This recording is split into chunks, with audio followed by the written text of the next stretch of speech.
Валерий Леонтьев поделился своими воспоминаниями о начале творческого пути в Коме. Рассказал об этом он в программе «Вечерний Ургант», а именно вспомнил, как занял первое место в республиканском конкурсе. Это и стало началом его музыкальной карьеры.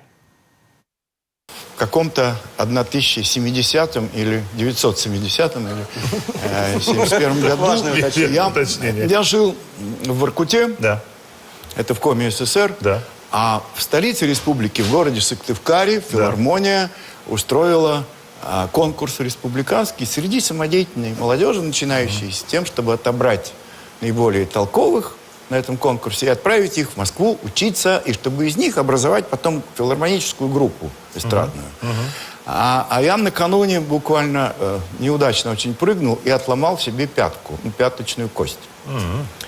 Но судьба была предрешена, мной уже, наверное. Поэтому я в гипсе и на костылях полетел в Сыктывкар, вышел на сцену, не помню как, и получил первую премию. Скорее всего, за костыли.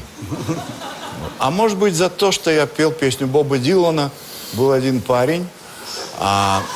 Тогда это был акт протеста и акт солидарности с Вьетнамом, потому что она была посвящена... Антивоенная песня. Антивоенная песня, Вьетнамская война, все это активно Вы перемывалось. победили в Сыктывкаре.